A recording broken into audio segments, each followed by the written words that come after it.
This conference will now be recorded. Good evening. Sir, good evening. Oh, but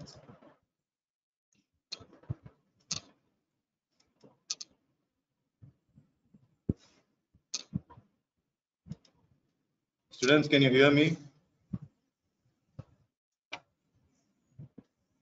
Yes, sir. Can you see me? Can you see the slides? Yes, sir. Okay. So in the last class, we discussed about approach to a patient with thrombocytopenia. Thrombocytopenia has platelet count less than 1.5. We discussed about the cause of thrombocytopenia: decreased production, increased destruction, immune-mediated, non-immune mediated. Then there were other causes like dilution thrombocytopenia, increased sequestration in the spleen because of hypersplenism, pseudothrombocytopenia because of usage of EDTA for the collection of blood. This is pseudothrombocytopenia. And the approach, which includes history of medication, because drug-induced thrombocytopenia is the most common one. And then physical examination to look for the spleen and petechiae, lymphadenopathy, signs of chronic liver disease. These are petechiae. And peripherals me a picture, which will suggest you a diagnosis. So large platelets can be in case of ITP. Smaller normal platelets reduce bone marrow response. Cystocytes in microangiopathic hemolytic anemia can reveal blasts in cases of lymphoma or leukemia. Teardrop RBC, nuclear RBC can suggest bone marrow invasion, so tumor fibrosis or granuloma in case of myelofibrosis. Macrocytosis with hypersegment neutrophil can suggest B12 or folate deficiency. And the other ones are PT and APTT is high in microangiopathic hemolytic anemia, DIC and liver disease. LDH hemolysis and microangiopathic hemolytic anemia. Bun or creatinine is raised in hemolytic uremic syndrome and thrombotic thrombocytopenic purpura (TTP). Consider toxoplasmosis, EBV, and CMV serologies if lymphadenopathy and splenomegaly are present. Consider HIV in initial disease manifestation in 10% of thrombocytopenias. Consider ANA if there is clinical suspicion. So bone marrow biopsy is necessary for definitive answer of production versus destruction. If it's greater than 60 and bone marrow biopsy is generally indicated to rule out myelodysplasia. Less than 60 with a differential diagnosis not suggestive of ITP, you need not do bone marrow. So infection-induced thrombocytopenia is the most common non-iatrogenic cause of thrombocytopenia. Drug-induced thrombocytopenia is the most common type of thrombocytopenia. It's more common with quinines and sulfonamides. Abciximab can also be causing thrombocytopenia. These are the various drugs that cause thrombocytopenia. HIT is heparin-induced thrombocytopenia, and it's more common with unfractionated heparin than low molecular weight heparin. And then you can get it with PF4 or polyiron complex antigen. You can get it with ELISA, or you can go with platelet activation assay. The treatment is stop heparin, use of alternative anticoagulant. Usually direct thrombin inhibitors like argobatrin and lepidurine are used. Biliverdin and fondaparinux is also effective but not approved. Danaparnod can also be used. Immune thrombocytic purpura, idiopathic thrombocytic purpura. It's in two forms: an acute ITP, a chronic ITP. It's an indolent disorder. An acute ITP, it's a more common disorder in children. Here, ITP increases with age incidence. Acute ITP presents with purpuric spots, ecchymosis, bleeding, intracranial hemorrhage can be fatal. Spontaneous remission usually occurs within 2 to 6 weeks in more than 80% of the patients. Chronic ITP can lead to iron deficiency anemia. Presence of splenomegaly and alternative diagnosis should be considered. Some can have thrombocytopenia detected incidentally without any symptoms. So primary ITP is isolated thrombocytopenia without any underlying cause. Secondary ITP is thrombocytopenia with underlying cause like dengue, SLE, and infections. Lab diagnosis by exclusion. This is the most important thing. It's by exclusion. Platelets are large in size and peripheral smear. Acute ITP patient markedly reduced less than 20,000. Chronic ITP around 50,000. Bleeding will be cause iron deficiency anemia picture in the peripheral smear. Bone marrow examination. That usually it's a normal bone marrow, but it's not necessary. If it's greater than 60, you have to rule out myelodysplastic syndrome.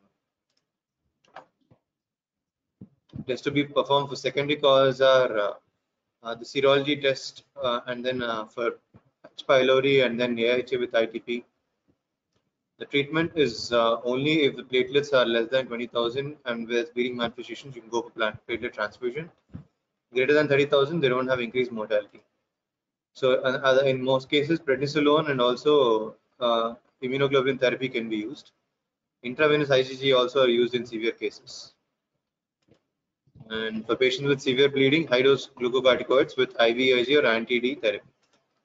Rituximab is one effective alternative in ITP. Splenectomy can be used in patients who relapse after glucocorticoids are tapered. Vaccination is recommended before splenectomy. TPO agonists are also effective with adults at risk of bleeding who relapse after relapse splenectomy, who are responsive to at least one therapy, who have contraindication to splenectomy. So romiplostim and eltrombopag are used here. So this is thrombotic thrombocytopenic microangiopathies. We did discuss this in the last class. It's a group of disorders characterized by thrombocytopenia, microangiopathic hemolytic anemia. It's intravascular hemolysis. Intravascular, that means this hemolysis happens inside the blood vessels. It's acquired. So acquired intravascular hemolysis, this is one disorder. Laboratory evidence of hemolysis has to be there. So increased LDH, or there need to be cystocytes in the peripheral smear. And then there's microvascular thrombosis. So in the small blood vessels, there will be thrombosis because of utilization of coagulation factors and because of the decreased function of anti-fibrinolytic factors. Sorry, fibrinolytic factors. It includes TTP, thrombotic thrombocytopenic purpura, hemolytic uremic syndromes, complicating bone marrow transplantation, certain medications, infections, pregnancy, and vasculitis. These can be the secondary causes of thrombotic thrombocytopenic microangiopathies. So first one is TTP. It's characterized by microangiopathic hemolytic anemia. There will be thrombocytopenia, renal failure, neurological findings can be seen, and also fever. What is the pathogenesis? Deficiency or antibodies to metalloprotease ADAMTS13, which cleaves von Willebrand factor, normally secreted as ultra-large multimers. So when von Willebrand factor is secreted as ultra-large multimers, it can lead to thrombosis. Persistence of these multimers leads to pathologic platelet addition and aggregation and can lead to thrombosis. So this is because of the deficiency or antibodies to metalloprotease ADAMTS13, which usually cleaves von Willebrand factor. This deficit is not alone sufficient to result in TTP because individuals with a congenital absence of ADAMTS13 develop TTP only episodically. So then additional provocative factors have not been yet defined. So essentially, there need to be a deficiency or antibody to metalloprotease ADAMTS13. So this has to be there because it cleaves von Willebrand factor, which is normally secreted as ultra-large multimers. When these ultra-large multimers get accumulated in the blood, it can lead to thrombosis and pathological platelet addition and aggregation, leading to thrombocytopenia. And this deficit is not alone sufficient. There has to be additional provocative factors which have not yet been defined. We do not know what they are. Levels of ADAMTS13 activity and antibodies can now be detected by laboratory assays. Less than 10% clearly is associated with ITP, immune thrombocytopenic purpura. And then idiopathic TTP is more common in women, not men. It's even ITP is more common in women. No geographical or racial distribution has been defined. ADAMTS activity less than 10% is seen. TTP is more in patients with HIV and pregnancy, but in pregnancy, TTP is clearly not related to TS13. Sorry. So TTP-IS is more common in patients with HIV and pregnancy. But in pregnancy, it's not really related to ADAMTS13.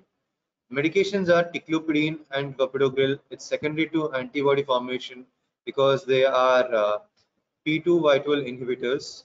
So these ticlopidine is actually not reversible. Sorry, it's reversible, but they bind to these platelets, and that's why it can lead to antibody formation. or cyclosporin, mitomycin C, tacrolimus, and quinine. Quinine because of direct endothelial injury. This can all lead to formation of thrombosis and leading to thrombocytopenia because of utilization of platelets. So what is the management? Devastating disease if not diagnosed and treated promptly. So it's fatal if it's not diagnosed and treated promptly because there's renal failure, there is neurological condition, there is thrombocytopenia, can lead to bleeding and death eventually. Patients presenting with new thrombocytopenia with or without evidence of renal insufficiency and other elements of classic TTP lab data should be obtained to rule out DIC and to evaluate the evidence of MAHA, right? So when I have a patient with new thrombocytopenia, and if they have or do not have renal insufficiency, and if there are other elements of classic ITP, like most commonly neurological disease, so maybe some dementia, some confusion, some altered sensorium, then lab data should be basics. First, you have to rule out DAT, get fibrin degradation products, then you have to get D-dimer, and they're normal. Usually, sometimes they're elevated even in TTP because there's formation of thrombus. You have to evaluate the evidence of MIHA. So you have to go for peripheral smear, and then you have to go for LDH to look for any hemolysis, right? So that is the management. Then what are the drugs that you give? First of all, the findings in TDP increased LDH and indirect bilirubin. Because of hemolysis, there will be indirect bilirubin increase. LDH will also be increased because it's most common present on the red cell membrane, and because of hemolysis, it gets increased. Decreased haptoglobin will be seen because there's destruction of RBCs. Increased reticulocytes will be seen because of the increase. It's just like any hemolytic disease, right? So there will be increased reticulocytes. Left shift of the bone marrow, increased secretion. Sorry, there will be what do I say? There will be a quick secretion of reticulocytes from the bone marrow, so there will be more reticulocytes in the peripheral blood. And then negative direct antiglobulin will also be seen. Negative direct antiglobulin. So if Coombs test is positive, it's usually autoimmune hemolytic anemia. This is not. So peripheral smear should be examined for histiocytes and polychromasia. So different colored RBC can also be seen. The treatment is plasma exchange. It's the mainstay of treatment. It is actually definitive. It's continued until platelet count is normal and signs of hemolysis resolve for at least 2 days. And then glucocorticoids can be used as adjunct to prevent the amount of inflammation or endothelial injury that is causing this platelet addition. So that is the treatment, plasma exchange. Rituximab, vincristine, cyclophosphamide, and splenectomy reported to be successful in refractory and relapsing TDP. So splenectomy is always a last resort. You go for one where you do not have any response. These are immunosuppressive drugs that can be used here. Relapse occurs in 25 to 45% of the patients with 30 days of initial transmission, and 20 to 40% of patients have late relapse. So relapse can also be seen in these patients. Then you have to go for inflammatory therapy, anti-inflammatory therapy. You have to go for these drugs. So the next one in thrombocytopenic microangiopathy is hemolytic uremic syndrome. It's characterized by renal failure, MAHA, and thrombocytopenia. There will not be any neurological symptoms, but it is usually seen in children, mostly preceded by diarrhea and often hemorrhagic in nature. E. coli O157H7 is the most common etiological serotype. This is the most common etiological serotype, right? Remember this, E. coli O157H7. Hemolytic uremic syndrome is not associated with diarrhea, is more heterogeneous in presentation and course. But if it's associated with diarrhea, it's more usually typical. So typical symptoms are renal failure, MAHA, and then you have thrombocytopenia. So that is the typical symptom. Whereas atypical HUS, due to genetic defects that result in chronic complement activation, has been defined, and screening for mutations in complement regulatory gene is available. So that atypical HUS does not present evidently with the same typical features, but it's due to genetic defects that result in this symptoms. The treatment is primarily supportive. HUS with diarrhea, it requires dialysis for some period. Overall mortality is less than 5%. It's less than 5%, but if you do not treat, then eventually the fatality will be higher. So HUS not associated with diarrhea, the mortality is higher, it's 26%. So with diarrhea in children, it's usually less fatal, it's more responsive to therapy, and it requires dialysis for some period, especially if the renal failure is severe and if the GFR is low. Plasma exchange is not effective here. because ADAM TS13 levels are usually normal or occasionally decreased. And there will not be antibodies to this. This is because of the infection that has caused this reaction. So usually plasminogen is not effective here. Atypical HOS, eculizumab therapy increases platelet count and preserves renal function. Eculizumab is supposed to be effective in atypical HOS with genetic what do I say, predisposition, and they have complement gene activation problems. So there'll be eculizumab, which is an anti-inflammatory therapy or a biological, can be used here. So first, what platelet level is safe? So in this we have already discussed before previously, but yeah, platelets greater than 50K, the surgery is safe except for neurosurgery. For neurosurgery, you need greater than 1 lakh. Platelets 30 to 50K, the risk of major bleeding is low, rarely have purpura. Platelets 10 to 30K, risk of mild to moderate bleeding, especially with more extensive trauma. You shouldn't go for dental procedures or any sort of cardiac surgery here. You can go for cardiac surgery if it's greater than 1.5K. If it's mild surgery, you can go for greater than 50K. Here, you shouldn't go for surgery. Less than 10K, they have high risk for spontaneous hemorrhage, especially if it's 5K, you can go for intracranial bleeding. These patients have spontaneous bruising and maybe petty K. Here, you have to avoid IM injections, rectal exams, and anemias.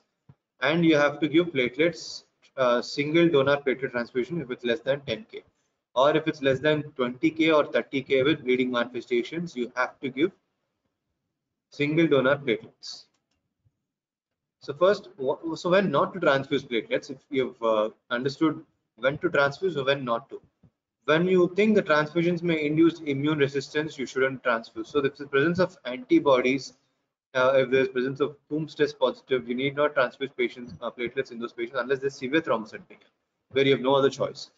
Generally, transfusions are not given in conditions of platelet destruction. So in case of hemolytic uremia or TDP, you should know that plasmapheresis, plasma exchange, and anti-inflammatory therapy like steroids or rituximab or splenectomy, as a matter of fact, they are the mode of treatment in HOS or TDP. We did not discuss about platelet transfusion here. Anti-phospholipid antibody syndrome also, unless severe, you should not give platelet transfusion. Heparin-induced thrombocytopenia, you need not give platelet transfusion. You have to give direct thrombin inhibitors to prevent thrombosis. DIC also is the same thing. Severe ITP also is the same thing, unless severe CNS bleed or urgent invasive procedure is required, especially in case of APLA. In the others, platelet transfusion might worsen the condition. So that is the important thing, when not to transfuse platelets.